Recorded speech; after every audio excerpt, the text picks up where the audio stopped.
Olá, bem-vindos a mais um programa Fechamento. O programa Fechamento hoje está num horário especial, mas só por essa semana. A gente tem aqui uma outra transmissão para fazer mais tarde, então a gente antecipou o programa hoje. Agradeço quem está nos acompanhando, mas lembrando que normalmente esse programa acontece todas as quintas-feiras às 6 da tarde, e a gente aqui discute os temas da semana, tal. Hoje estamos aqui só eu e o Maurício. Maurício, Boa noite, Sérgio. Boa noite, pessoal que nos acompanha. boa noite, não, boa tarde. Boa noite para mim, né? Boa tarde. Para você é boa tarde. A não ser que tenha É, escurecido aí no Rio, já está de não, noite não, aí, é, não, não, né? não, não, não, Tá não. um solão, né? Uma boa noite no meu caso. É verdade. Aqui já é boa noite. Mas, Maurício, lembrando que a Fabiola ainda está de férias, volta no próximo programa, está curtindo aí os últimos dias de férias. A gente já tem, né, obviamente, a capa dessa semana, é inescapável, o Cacá vai mostrar aí, a capa sobre a BIM paralela do Bolsonaro, essa polícia política, né? É engraçado que os defensores da liberdade eram os que queriam instalar uma espécie de Gestapo, de Stasi, no Brasil, fizeram isso um esquema paralelo, quase sempre também muito mambembe, é mambembe de um lado, não tanto quanto exótico, mas também é perigoso, porque havia ali, a gente descobriu no fim das contas que o que parecia ser uma espécie de loucura ou de pensamento assim,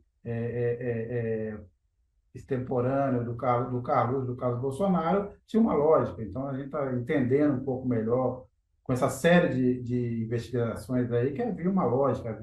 Então, a BIM paralela, o gabinete do ódio, para dar formato a partir das informações da arapongagem feita da BIM, para dar formato ao fake news, à perseguição de adversários, e para sustentar toda a rede de informação do Bolsonaro que desembocou naquele 8 de janeiro. Eu não vou dar muito mais detalhes, não, recomendo a leitura aí, não só a reportagem que trata do assunto, mas também trazendo os artigos, porque a gente também discute nessa edição a importância de a gente ter uma chance agora de rediscutir o sistema de inteligência brasileiro, do qual a ABIN é a base, mas não é o primeiro escândalo que a gente está na ABIN. A ABIN foi construída sobre a base do antigo SNI, da ditadura, então, havia ali todo um entulho autoritário, havia muitos negociantes, vários dos arapongas da ABIN ao longo desses anos pós-ditadura, foram pegos vendendo conteúdo,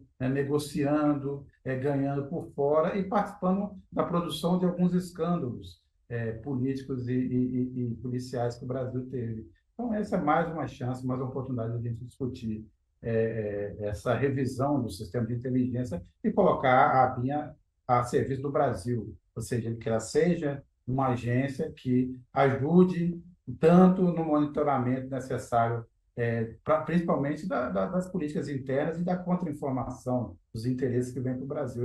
Isso tem que ser o papel principal. A gente entender o que acontece na nossa vizinhança, entender o que acontece no mundo e entender os interesses que tentam operar dentro do Brasil. Isso é o ponto principal. Não ficar fazendo esse tipo de coisa, não, que ficar produzindo dossiê contra o inimigo interno. Já basta as Forças Armadas para fazer isso. A gente tem ainda, por cima, um sistema de inteligência que, na verdade, persegue e investiga os seus inimigos. Eu diria que o Carlos poderia até aparecer, Maurício, com aquele personagem daquele filme fantástico, sensacional, que é A Vida dos Outros, mas ele não tem nem a elegância daquele cara, muito menos uma certa humanidade que aquele personagem desse filme A Vida dos Outros mostra ao longo da sua bisbilhotagem daquele casal de dissidentes russos. Então, na verdade, alemães, na Alemanha Oriental.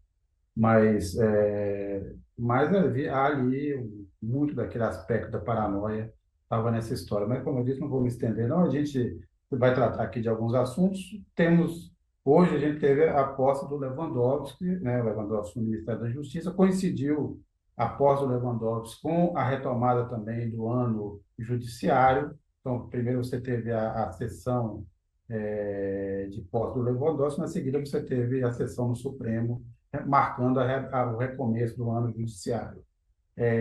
Uma nota aqui importante: o Arthur Lira, presidente da Câmara, não compareceu a nenhum dos dois eventos, estava ausente. Aliás, o Arthur Lira não compareceu a nenhum evento, não esteve, por exemplo, naquele ato em defesa da democracia, de lembrança do 8 de janeiro, arrumou uma desculpa, não deu pitaco em nenhum momento até agora, e também não apareceu nesses atos hoje, o que é um sinal do que vem por aí, e é um dos pontos que a gente vai discutir aqui hoje. O Lewandowski tomou posse, obviamente ele é muito diferente do Flávio Dino no estilo, o Flávio Dino era aquela figura solar, muito engraçado, o Lewandowski é uma figura mais contida, mais discreta, deve, portanto, a gente vai ter uma grande mudança no estilo de gestão do Ministério da Justiça. Uma das frases do Lewandowski que eu selecionei aqui, ele diz: não há soluções fáceis para combater o crime. Ele, obviamente, tem na segurança pública uma das suas metas, uma das suas bandeiras, um problema que tem sido lembrado muito recorrentemente pelo eleitorado brasileiro, por conta do que tem acontecido em vários lugares, né? A gente vive, por exemplo, agora uma nova crise aqui em São Paulo, tem o caso da Bahia, tem o próprio Rio de Janeiro. Lembrando que ele chamou para o seu número 2 da pasta o Mário Sarrubo, que foi o Procurador-Geral da Justiça de São Paulo e que fez uma proposta que já tem sido criticada. Ele disse que deu a ideia de criar uma espécie de GAECO nacional, uma força-tarefa constante para combater o crime, só que isso tem vários problemas legais e inclusive de organização também para ver. E também o Lewandowski acabou é, tentando fazer um certo equilíbrio nessa composição hoje desequilibrada do governo, que é muito, de muitos homens, né? Muitos homens velhos e brancos, não tão velhos e não tão brancos como da época do Temer ou do Bolsonaro, mas ainda assim homens velhos e brancos. Ele escolheu cinco das suas assessoras diretas da equipe do primeiro escalão são mulheres. Isso é um passo também importante para ter alguma diversidade é, no governo. Mas, Maurício, é isso. A gente vai assistir uma mudança de estilo no Ministério da Justiça. Agora, você acha que vai ser uma mudança boa para melhor ou para pior? Sem dúvida, Sérgio, uma mudança de estilo, né? E também é uma mudança política, embora não muito drástica, né? Mas a gente percebe que no anúncio, né, além de contemplar, como você falou muito bem, essa questão da representação feminina, foi já uma bola dentro muito interessante, inicial do novo ministro, o ministro Lewandowski, mas ele tem alguns pepinos pela frente aí. Para isso, ele precisa de uma equipe, né? Você citou o Mário Sarrubo, assim como o próprio Lewandowski, de uma certa forma, ele tem uma proximidade de trajetória com esse grupo no qual pode se encaixar também o Alexandre de Moraes ou o Gilmar Mendes, né, em última instância, quer dizer, é um grupo que está representado hoje no governo mais do que nunca pela presença do Lewandowski. O Lewandowski é um ministro da confiança do Lula. Ele, nessa remodelagem que ele fez da Secretaria, além do Sarrubo, né, que está nessa importante Secretaria Nacional de Segurança Pública, ele permaneceu com alguns postos-chave do PT, como o Adi Damuz, para citar só um exemplo, ex-deputado federal que continua na Secretaria Nacional de Defesa do Consumidor. Quer dizer, de uma certa forma, aquela estrutura que tinha, embora fosse uma estrutura também simpática ao setor progressista do governo, mas era uma estrutura basicamente baseada no grupo do Dino, que estava no PSDB, está no PSB, mas é um grupo que veio do PCdoB, né? O próprio Flávio Dino, assim como o Ricardo Capelli também ganhou notoriedade. Ricardo Capelli é ex-presidente da UNE, inclusive, um dos vários quadros do PCdoB que dirigiu a UNE. É, e esse grupo agora sai do ministério quase todo, né, com exceção do Elias Vaz, que é o ex-deputado do PSB, que permanece na função de intercâmbio entre o Ministério e o Congresso, na Secretaria de Assuntos Legislativos. É um quadro importante, mostra que o PSB continua dentro do jogo ainda, mas, de modo geral, houve essa substituição.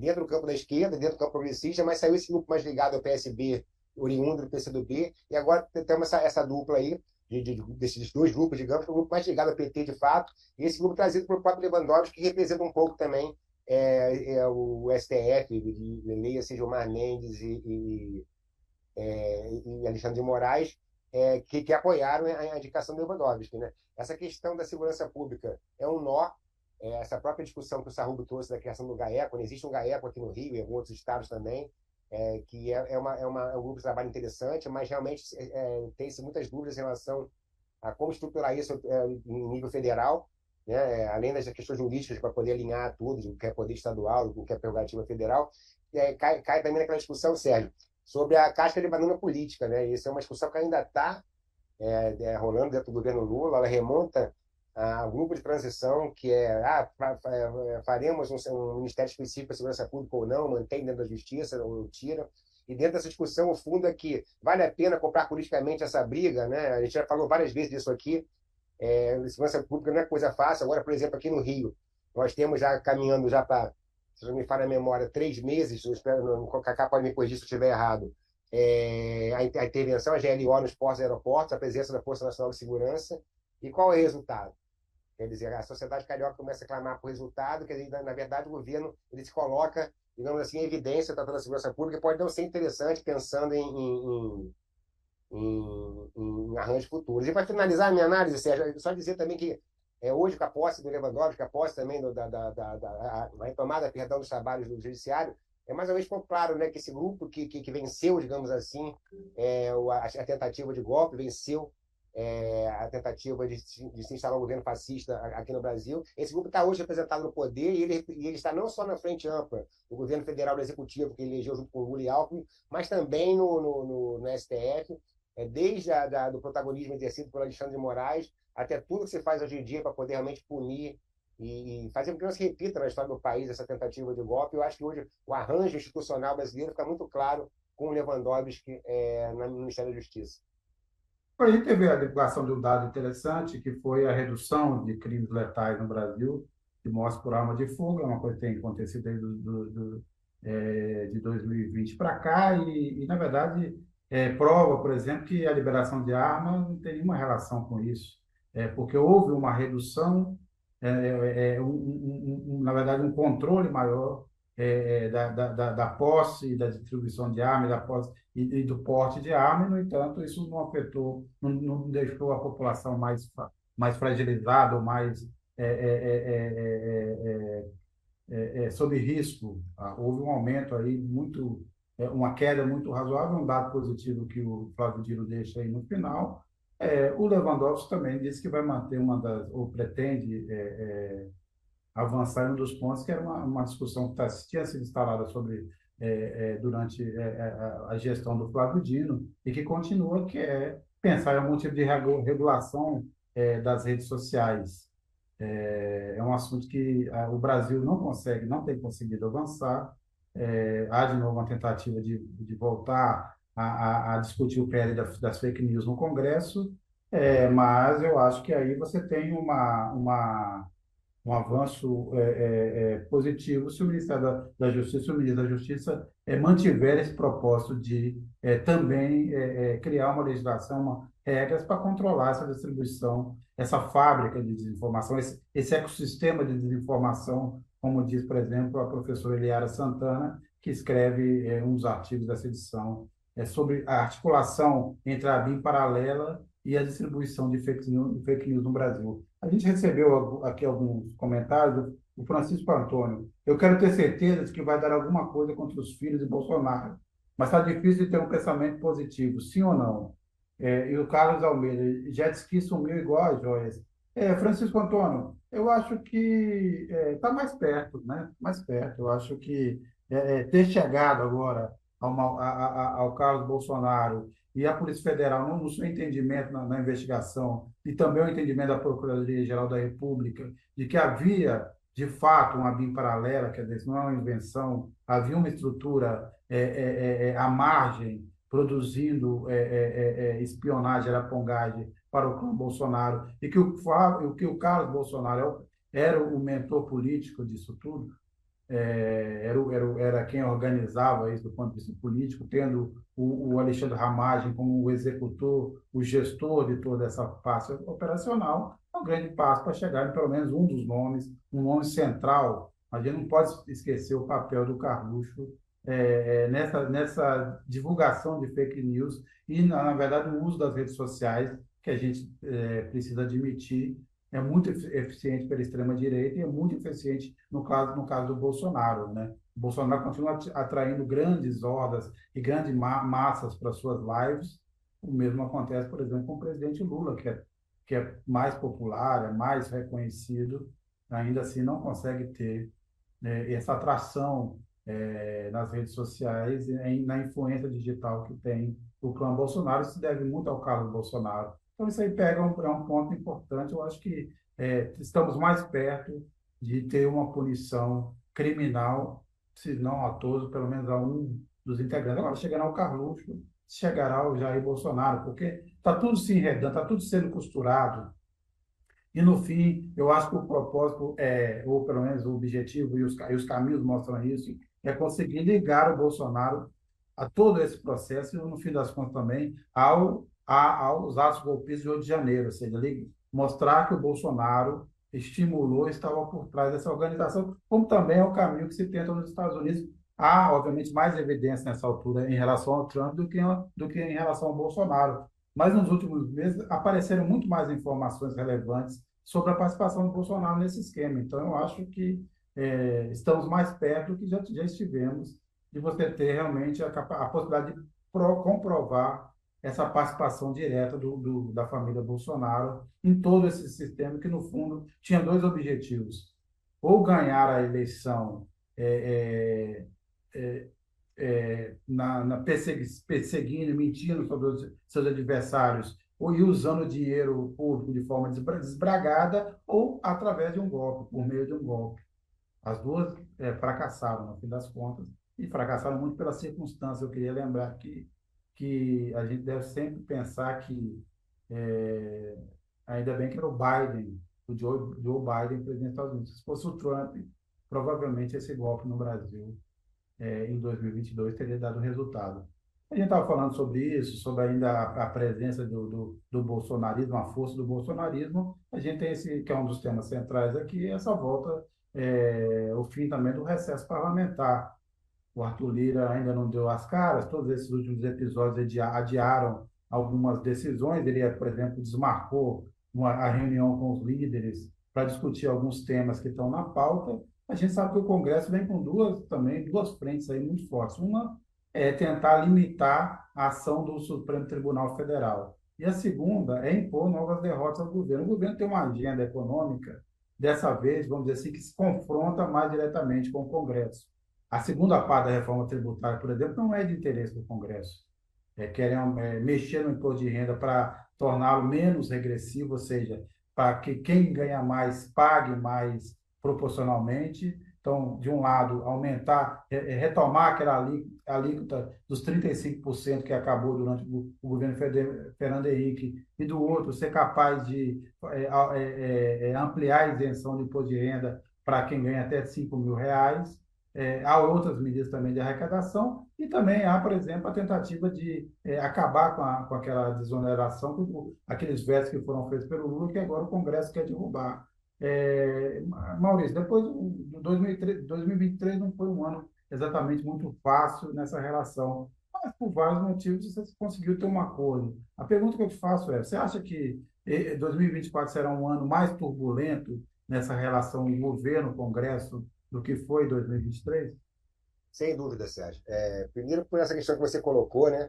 A gente vê um Arthur Lira em compasso de enfrentamento já nesse início de ano político, né? E antes mesmo da retomada dos trabalhos legislativos, né? A gente sabe que, na relação com o Congresso, o Senado, o presidente do Senado, Rodrigo Pacheco, ele tem uma dinâmica própria também, que é diferente da do Lira, né? É uma dinâmica dupla, não é a dupla dinâmica, Batman e Robin, mas é uma dinâmica dupla, cada um na sua casa. E no caso do Arthur Lira na Câmara, tem essa questão do enfrentamento aos vetos, né, que provavelmente vão fazer em relação ao Lula. A questão da política econômica, como você falou, a parte mais fácil, digamos assim, tanto das medidas de ajuste fiscal quanto em relação à reforma, elas já foram. Agora a tendência é a pauta ficar mais acirrada em confronto com o Congresso. Perdão.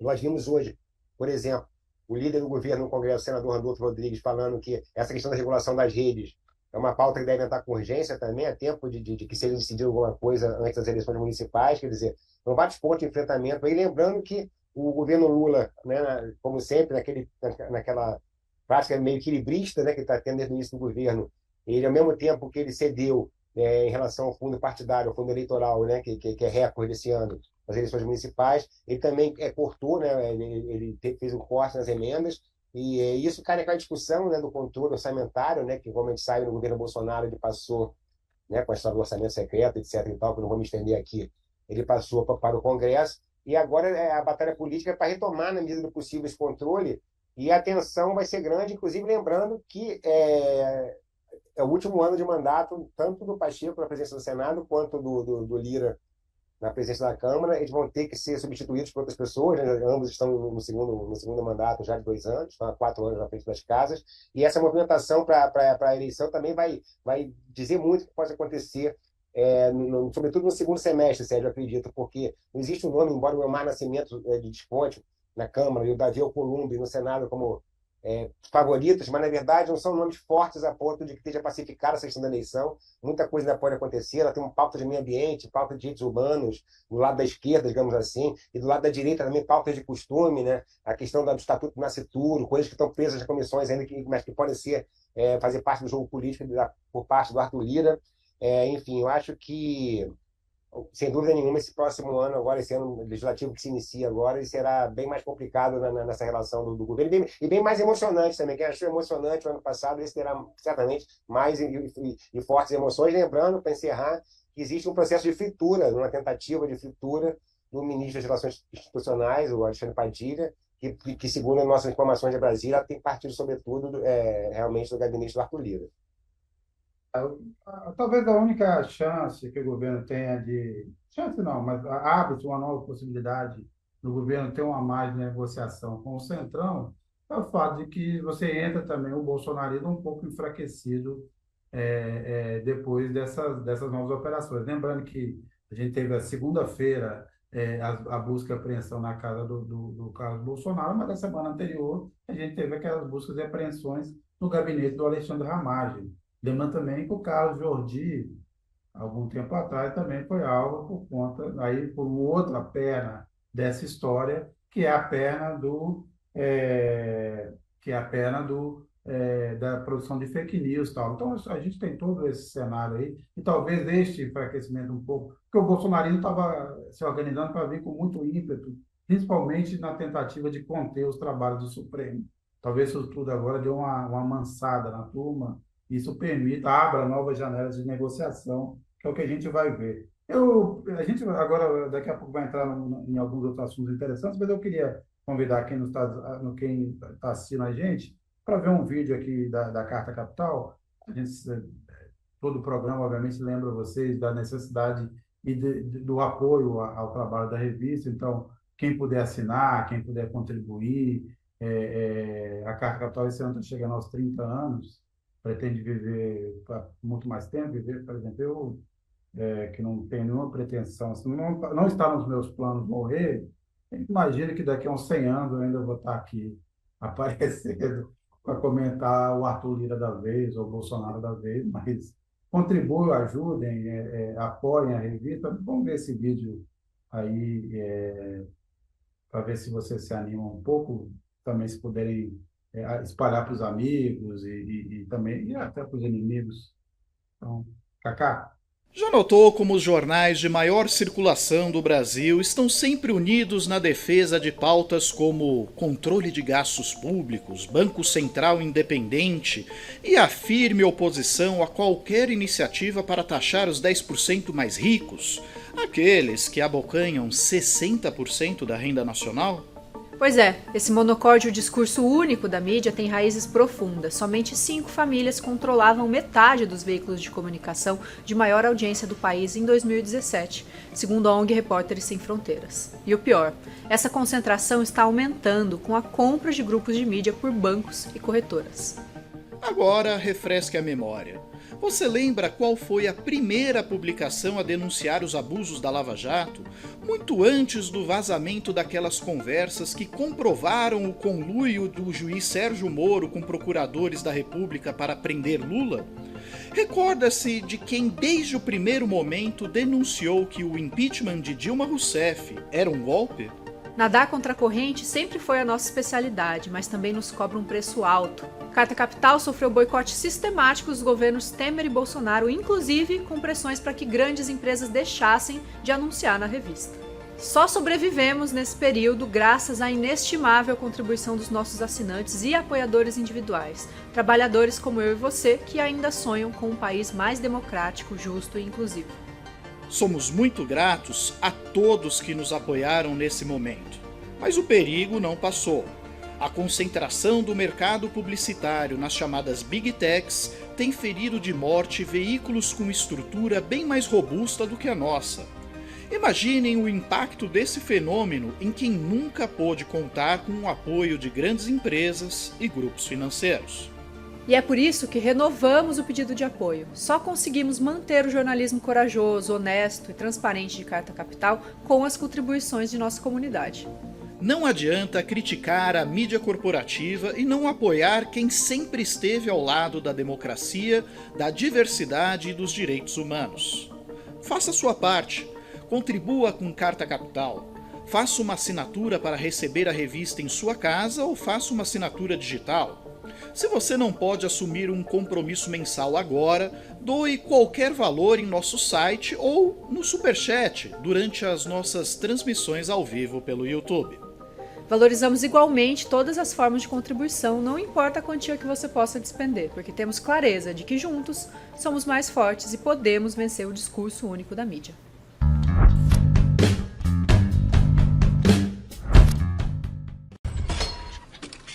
Bem, a gente está aqui na Europa, está tendo uma série de manifestações de agricultores. Eles fecharam os estados na França, na Alemanha, Portugal, Espanha. Está tendo um grande protesto em Bruxelas.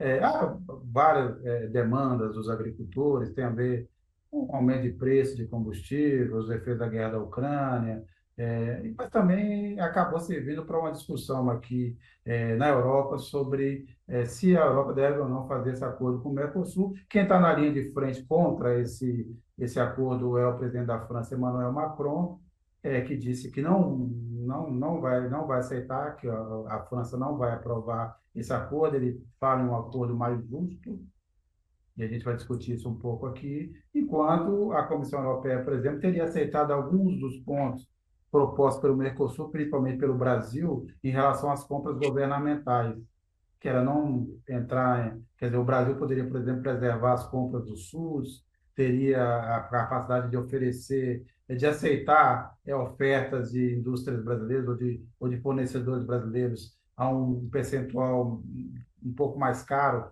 a um certo limite, mas também são sugestões pontuais que não parecem ter também tanta adesão assim na Europa, principalmente da França, mas a gente já viu, por exemplo, também que na Holanda há uma resistência à aprovação desse acordo, um acordo que nessa altura, desde o ano passado, desde do fracasso das reuniões de novembro, ele já andava assim meio natimorto. Agora eu acho que esse momento é mais ou menos mais uma pá de cal, é isso que a gente vai discutir aqui. E para discutir, para debater esse tema com a gente recebe o Paulo Nogueira Batista Júnior. Paulo Nogueira, que foi representante do Brasil no FMI, foi vice-presidente do BRICS, mas mais importante que isso, ele é colunista da Carta Capital, que é exatamente, vamos dizer assim, o maior galardão. Paulo Nogueira, bem-vindo. Obrigado. Bem-vindo. Obrigado, Sérgio. Prazer estar aqui. Bem, eu começo por aí. Obviamente, imagino que você esteja acompanhando. Eu queria primeiro uma análise sobre o que você acha que é essa reação dos agricultores e do Macron em relação a esse acordo. Como é que você vê essa relação? E se isso, como eu disse, é mais uma pá de cal num acordo que já estava morto? Olha, Sérgio, infelizmente, eu acho que o acordo não estava morto. E a reação do Macron é um sintoma disso, que a França tem preocupações em relação ao acordo, viu que a negociação está avançando, e aí decidiu tentar um veto. Eu espero que os franceses sejam bem-sucedidos, porque do nosso lado do Mercosul e do Brasil, inclusive, muita fraqueza nessa negociação. Muita fraqueza, uma ânsia de fechar a qualquer custo, uma concepção equivocada do que é uma negociação comercial compatível com o desenvolvimento industrial do país. Só para resumir, grandes problemas desse acordo: ele abre o mercado de bens industriais do Brasil para competição livre, sem tarifa, com as empresas europeias, alemãs em especial, estruturalmente mais competitivas. Ele abre o mercado de agricultura familiar para os europeus também. É uma pergunta que eu tenho feito, Sérgio, desde o ano passado, publicamente e diretamente a pessoas do governo brasileiro, com quem eu conversei a respeito. Me digam, por favor, o que o Brasil ganha com esse acordo. Ele pede, nós sabemos. Mas o meu latim, por enquanto, não surtiu efeito e o Brasil continua empenhado, através de negociadores do Itamaraty e do Ministério do Desenvolvimento, Indústria e Comércio, em fechar esse acordo que é estruturalmente ruim. Tanto que ele foi fechado por quem? Por Bolsonaro e Macri. Né? Então, eu estou prestes a proclamar como lema Vive la France, porque a França, por motivos muito estreitos dela e dos agricultores franceses, quer impedir que esse acordo se realize. Espero que a França tenha sucesso. Paulo Nogueira, até porque quando a gente olha do ponto de vista de eventuais ganhos da agricultura brasileira, do agronegócio, não são tantos assim, porque o Brasil já preenche várias cotas, já tem direito a várias cotas na Europa, quer dizer, seria um ganho marginal para, por outro lado, abrir um mercado, basicamente no caso do Brasil, um mercado estrondoso, né? Exato, há um desequilíbrio nas concessões. Nós ganhamos pouco ou nada em termos de acesso ao mercado europeu. Esse acesso adicional está concentrado em bens agrícolas, concentrado em países como a França, daí a resistência, mas é um acesso adicional pequeno. E nós abrimos nosso mercado importante a corporações competitivas na produção de bens industriais. Não é por acaso que a Alemanha está tão interessada no acordo. Que a Alemanha é a principal ganhadora, a indústria brasileira é a principal perdedora.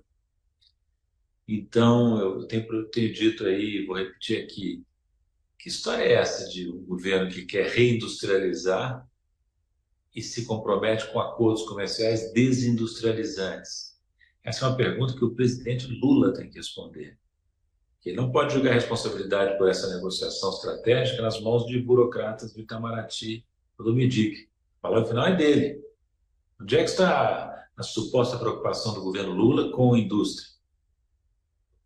Que essa indústria brasileira não está em condições estruturais de competir sem barreiras tarifárias com as corporações alemãs. Não está. Não só por causa de deficiências microeconômicas ou limitações microeconômicas, melhor dizendo, mas também porque estruturalmente o Brasil onera a competitividade internacional. Infraestrutura deficiente, períodos recorrentes de apreciação cambial, juros extraordinariamente altos, crédito escasso. Tudo isso contra empresas que têm vantagens opostas a essas, exatamente simetricamente opostas às desvantagens que as empresas... Eu chamo de custo Brasil, né? Não existe custo Alemanha, ou não existe na mesma medida que existe custo Brasil, entende?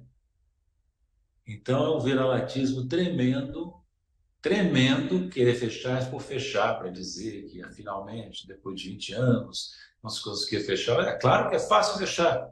É fácil fechar um acordo cedendo. Como o Brasil está se preparando, está se dispondo a ceder, entende?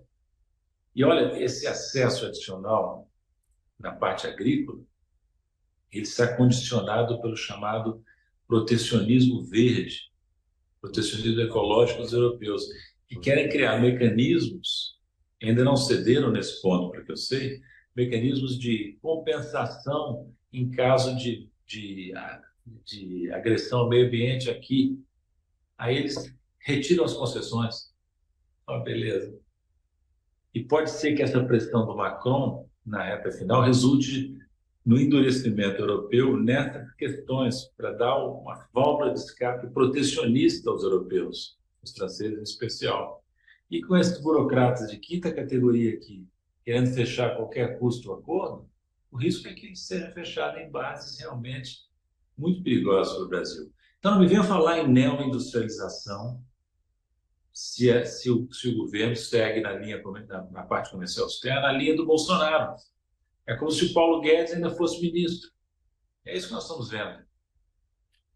Eu creio que o Brasil precisa reorientar urgentemente a sua política comercial externa, transformar numa política compatível com os objetivos de desenvolvimento do país. Que brincadeira é essa?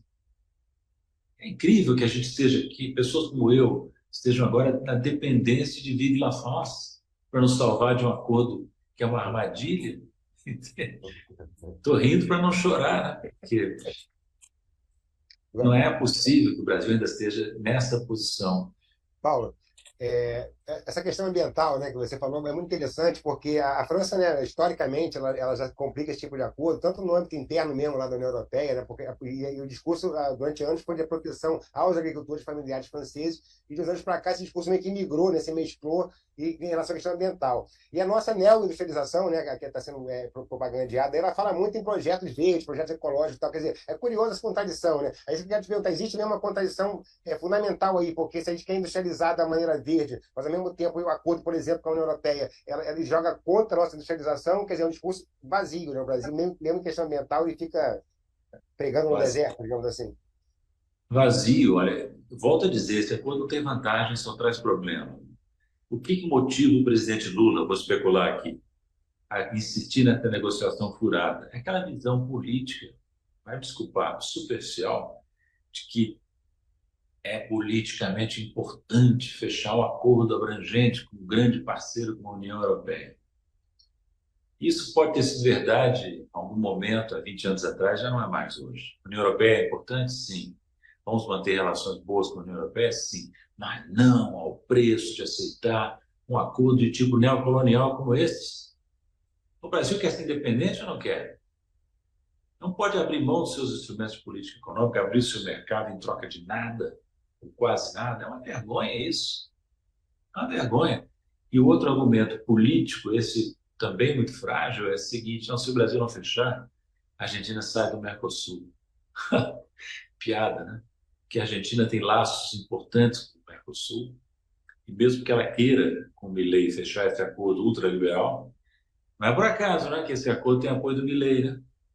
Não é por acaso, é apoio entusiasmado. Mas mesmo assim, Milei não tem apoio empresarial argentino para romper com o Mercosul e vai continuar.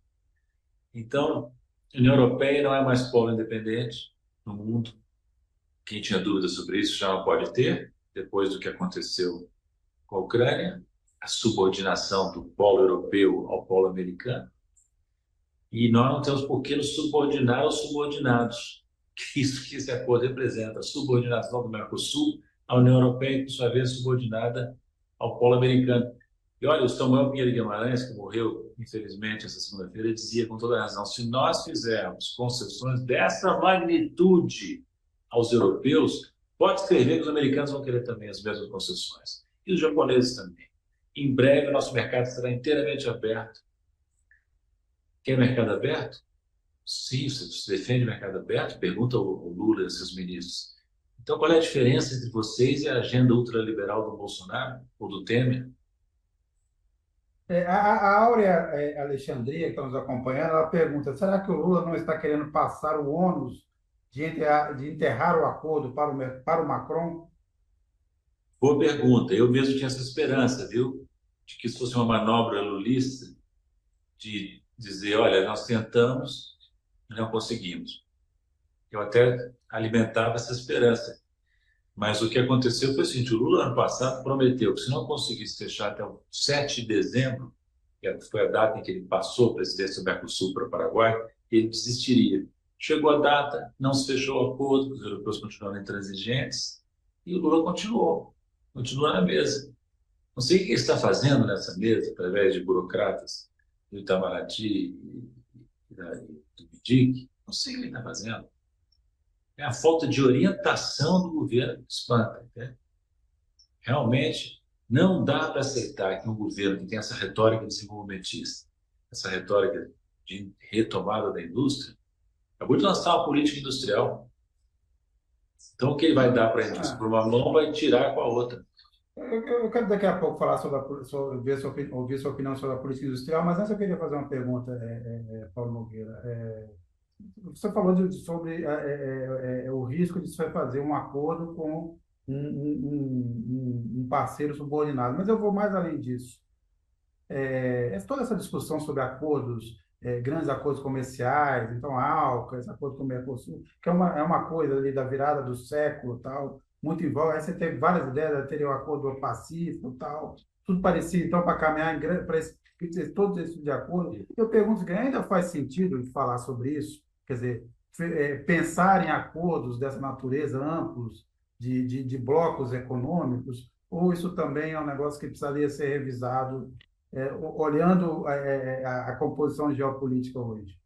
Muito bem observado. Você fez uma recapitulação que coloca a discussão em contexto.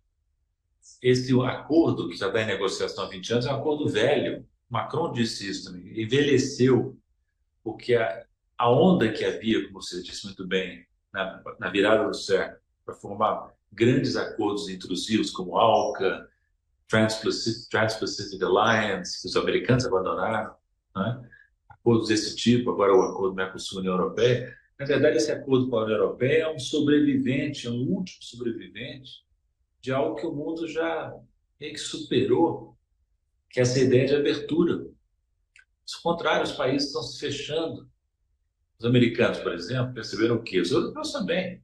Perceberam que nas décadas recentes a China se industrializou rapidamente, virou uma potência industrial, e os americanos e europeus, com exceção da Alemanha, se desindustrializaram. E a Alemanha agora vai se desindustrializar por conta da crise com a Rússia, que tirou um eixo da competitividade alemã. Então, o Brasil está embarcando tardiamente, junto com seus parceiros do Mercosul, numa negociação ultrapassada, que só na cabeça de liberaizinhos tupiniquins pode ser considerada uma coisa interessante. Por isso me espanta, lá está o Celso Amorim, lá está o Mauro Vieira. Eu vou dizer até revelar uma coisa, no início do ano, quando começou esse governo, isso ano passado, 2023, conversei com o Mauro, conversei com o Celso, e manifestei a eles a minha preocupação de que esse acordo não fosse fechado no governo Lula, né? Por que não foi fechado antes? Lembre-se, porque o Bolsonaro chutou o pau da barraca em matéria ambiental e inviabilizou o acordo. Mas eu me preocupava, esse acordo vai ser retomado, porque o Lula não vai chutar o pau da barraca, ao contrário, em matéria ambiental. Então, comentei com o Mauro, comentei com o Celso, e os dois me disseram, não, nós somos críticos desse acordo, nós sabemos. Eu até mandei a eles informações sobre o acordo, mandei a eles um artigo que eu tinha publicado, até na Carta Capital, nessa minha tarefa mais importante, que é ser colunista da Carta, e mais detalhes mandei para eles. Olha só o absurdo, isso eu mandei para o Celso, me pediu a citação, a fonte exata da citação, eu mandei para ele. Um dos negociadores europeus, depois que fecharam com o Bolsonaro e com o Macri, disse assim, we got away with murder on this deal. Quer dizer assim, que os sul-americanos fizeram tantas concessões que o resultado equivale a um assassinato. Pelo amor de Deus, como é que pode o governo Lula ter se engajado nisso, tomando como ponto de partida esse acordo que foi um assassinato? Entende? Então, eu estou sendo um pouquinho exaltado aqui, porque fico impaciente com a incapacidade do Brasil de se enxergar. O Brasil é um grande país, não pode se comportar como um pequeno país que está à busca de um nicho neocolonial que os europeus oferecem. Nicho mínimo, como eu disse antes, acesso mínimo adicional. Entende? Então, está na hora realmente do governo Lula abandonar certas quinquilharias, certas cargas que ele recebeu do governo Bolsonaro, que demora muito. Já tem mais de um ano. Está aí o governo. Não se deu conta ainda disso? É impressionante. Paulo, o ministro Carlos Fávaro, da Agricultura, que não pode ser acusado de ser alguém progressista, né? Ele é um cara ligado a setores conservadores da sociedade, ele falou assim, resumindo, ele teria dito que não é tão importante mais nesse momento a acordo com a União Europeia, porque o Brasil tem os BRICS e tem a cooperação Sul-Sul. Aí eu te pergunto, dentro desse desenho da política industrial que está se fazendo no Brasil, como você vê a relação do governo Lula diplomática e econômica comercial com esse chamado Bloco Sul-Sul hoje em dia, né? E particularmente em relação aos BRICS? O Carlos Fávaro tem razão. Essa declaração reflete o quê? Reflete o fato que ele, sendo ministro da Agricultura e conhecendo bem o setor, os interesses do setor agroexportador, sabe que esse acordo não oferece quase nada para a gente. E como disse o Sérgio antes, as cotas que estão oferecendo são praticamente iguais àquelas que nós já exportamos, entende? Então, até o Carlos Fávaro, que, como você diz muito bem, não pode ser suspeito de nada, é um neoconservador, percebe que o nosso futuro não está nesses acordos velhos, mas nas relações com o setor dinâmico do planeta, que é a Ásia, são os BRICS, né? Não, volto a dizer, isso não quer. Ninguém pode entender que por não fechar acordos lesivos, nós vamos romper com a União Europeia. Não, a União Europeia vai continuar sendo um mercado importante. Assim como quando, no tempo do Lula I, Celso Amorim, ministro da Fazenda, das Relações Exteriores, o Brasil rejeitou a proposta da ALCA, diplomaticamente, nem por isso voltou as costas para os Estados Unidos. Continuamos empenhados em ter um relacionamento econômico importante com os Estados Unidos, que é um grande mercado. Então, o Brasil precisa parar de ser infantil, não é? E confundir as coisas mais elementares. Não ter relações com a Ásia, com os BRICS, com a União Europeia, com os Estados Unidos. Em todas elas, o Brasil tem que se manter altivo e preservar seu interesse nacional. Não existe esse negócio de ser amiguinho, de fazer acordo para brilhar na mídia. Isso é coisa de país subdesenvolvido, de quinta categoria, que nós não devemos mais ser, né? Fomos brevemente no período Bolsonaro, mas esse Bolsonaro período passou ou não passou? Então, o Lula fica falando aí, cobrem de mim, não sei o quê. Então vamos cobrar. Ele disse que ia negociar duro nesse acordo, tentou, não conseguiu. O acordo está difícil de sair sem concessões ainda maiores do Brasil. Então, pelo amor de Deus, vamos tratar de outros assuntos. O governo está cheio de problema. Por que ele está perdendo tempo nessa negociação penosa e danosa? Ocupa quadros do governo, ocupa tempo dos ministros, ocupa tempo do presidente. O presidente teve uma reunião com a Ursula von der Leyen, no início de dezembro, supostamente para convencê-la, o chave do Lula, a ceder em pontos do nosso interesse. Não aconteceu. O que nós ainda estamos fazendo nessa mesa de negociação? Realmente é exasperante o comportamento do governo nesse quesito. Agora, Paulo Nogueira, quer dizer, vou falar um pouco então da política industrial. Obviamente, do que se viu até agora, das linhas apresentadas, o que você achou desse plano? Perfeito. Acho que é importante que o governo brasileiro finalmente tenha a noção de que precisa ter uma política para a indústria, que é um setor nosso que definhou nas décadas recentes. Agora o mundo inteiro não, porque a China nunca precisou dessa lição, mas o mundo ocidental está tentando correr atrás do prejuízo, e nós também. A nossa indústria caiu com percentagem do PIB de uma maneira alarmante. Por que a indústria é importante? Ela é indústria porque ela é importante porque ela gera capacidade tecnológica, gera progresso técnico, gera empregos de qualidade, gera receita para o governo tributário. Então, é um polo fundamental do desenvolvimento. Então, nós estamos fazendo coisas importantes. O governo está fazendo, eu critiquei muito certos aspectos, mas o governo está recuperando o BNDES, que é uma empresa estratégica para o Brasil. O BNDES está tendo um papel importante, central nessa política industrial.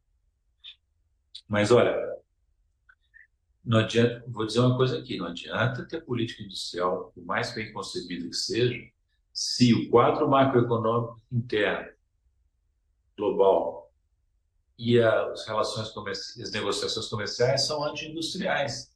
O que a indústria definiu no Brasil? Nós fizemos abertura comercial unilateral desde o tempo do Collor, continuando o Fernando Henrique, e porque a combinação macro de juros altos e câmbio apreciado, valorizado, minava a indústria. A indústria não definhou por acaso, não. Definhou por descuido de sucessivos governos, inclusive, vamos dizer a verdade aqui, inclusive dos governos do PT, que não reverteram completamente os equívocos cometidos no longo reinado do Fernando Henrique Cardoso. Então, olha, colocando mais amplamente, Sérgio, o governo Lula precisa tomar cuidado para não ser visto pela população brasileira como parte de um sistema que ignora os interesses do país e do povo brasileiro. Essa é a conversa que a extrema-direita tenta grudar no Lula. Você não é diferente do Fernando Henrique, nem do Temer. Você é mais um que não cuida dos interesses do país. E essa retórica tem colado, viu? Tem colado por quê? Porque no mundo inteiro, a esquerda, centro-esquerda, a social-democracia, o Partido Democrata nos Estados Unidos, não mostra sensibilidade ao interesse da base social. A base fica desesperada, vê que o que tem não é democracia, é a plutocracia. E aí vota no desespero. Vamos dar uma chance para o Milei, vamos dar uma chance para o Trump, outra chance para o Trump, vamos dar uma chance para o Boris Johnson. E fica esse crescente Bolsonaro aqui, esse crescente políticas, porque a esquerda não consegue, a centro-esquerda, não consegue se diferenciar da direita tradicional. Por que vocês acham que a direita tradicional não ganha eleição? Por que será que a direita tradicional não ganha eleição, nem no Brasil, nem no resto do mundo? Porque está amarrado a um esquema que não é, senão, plutocrático. O Lula precisa aqui agora se diferenciar disso. Ele deve saber, não é possível, né? Mas fica esse jogo, né? Esse jogo de sedução recíproca com a mídia, com o parlamento, o Haddad com o Banco Central com o Haddad. Isso acaba imobilizando o governo. De esperteza em esperteza, o governo vai caindo numa armadilha. Daqui a pouco, olha no espelho, não vê mais a cara do Lula, vê a cara de um Fernando Henrique renovado. Estou falando isso assim um pouco extremadamente. Eu sei que o Lula não está nesse diapasão ainda, espero que não vá. E até a política industrial é uma prova de que ele está consciente de algumas coisas importantes, né?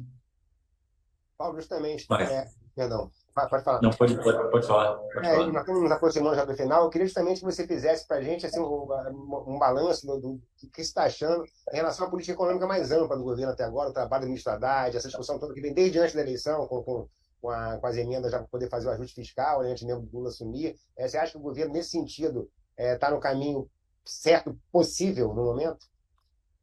Eu até escrevi sobre isso para a Carta Capital recentemente. O grande problema macroeconômico de curto prazo agora é a desaceleração da economia, que foi bem em 2023, mas está desacelerando na margem. E a resposta do governo qual será? O Banco Central está baixando os juros, nós vimos de novo essa semana, mas lentamente. A taxa real de juros continua altíssima. E a política fiscal está amarrada pelo arcabouço, pela meta de déficit zero. Então, me preocupa isso. Seria muito importante que o governo tivesse claro o seguinte: o crescimento não sai de graça. O crescimento não sai assim espontaneamente pela ação do setor privado. Precisa de apoio da política econômica. Precisa de juros reais mais baixos. O Banco Central hoje tem 9 membros do Copom. 4 foram indicados pelo Lula. Esses 4 não conseguem mostrar aos seus colegas do Copom que nós estamos com juros reais extraordinariamente altos, sem nenhuma razão que os justifique. E do lado da Fazenda, a equipe do Haddad vai ter que reconhecer que não necessariamente ele precisa se amarrar a meta de déficit zero como se fosse uma coisa sagrada. Não. Aí o Lula tem razão, o Lula disse há alguns meses. Se o déficit primário não for zero, for 0,5, 0,8, e daí? Não vai acontecer nada. Não vai ser nenhum desastre para a economia brasileira. E olha, volto a dizer pela enésima vez, qual é o grande fator de risco fiscal? Não é o déficit primário, é o componente financeiro do déficit, que por sua vez reflete o quê? A política de juros do Banco Central. Então, se nós estamos preocupados com o risco fiscal, e eu acho que essa preocupação é válida, vamos disciplinar um grande fator de desequilíbrio fiscal, que é a política monetária do Banco Central. Isso que eu estou dizendo é tão óbvio, mas raramente é dito, né? Sobretudo na mídia corporativa. Não, ao contrário. Na mídia, isso é o não tema, é o não assunto, né? Quer dizer, não existe. Não, é um componente que não faz parte da realidade, né? A mídia tradicional brasileira deixou de ser uma fonte de notícia, passou a ser uma fonte de opinião e desinformação. Se não fosse a Carta Capital, as mídias alternativas que se desenvolveram bem no Brasil, você imagina, não teria outra coisa senão um discurso falho, manipulado por interesses econômicos e financeiros. A mídia corporativa não é mais que um puxadinho da Patifaria Lima. Patifaria Lima. Não é mais que isso. Nunca foi boa a mídia corporativa, mas já foi mais plural do que é hoje, né? Você imagina, por exemplo, Sérgio, pensando às vezes, se não existisse a mídia não tradicional, uma pessoa como eu não estaria totalmente silenciada. Totalmente. as pessoas pensariam que eu tinha morrido. Não existisse Olha, mas eu acho que essa era a intenção, né, Diego? Não era? Isso, isso quando eles aconteceu com pensaram. pessoas no passado. O Sim. Brizola, por exemplo, foi silenciado totalmente numa época que não havia internet. E ele dizia, né? Ele dizia, me mandaram para a Sibéria. Exatamente. Agora mandaram todo um conjunto de pessoas da esquerda, da centro-esquerda, para a Sibéria. A Sibéria está superpovoada. E só não estamos totalmente congelados porque existem esses canais de comunicação que vocês proporcionam. Vai estar certo. Bem, Paulo Nogueira, excelente conversa. A gente poderia discutir aqui vários assuntos, mas infelizmente a gente está aqui acabando o prazo. Eu queria agradecer que nos acompanhou. Mas, Paulo, eu queria que você ficasse com a gente só até o final, até os créditos. Não vai embora, não, mas de qualquer forma, muito obrigado e espero recebê-lo aqui numa outra oportunidade. Eu também, eu que agradeço. Obrigado, pessoal. Até a próxima.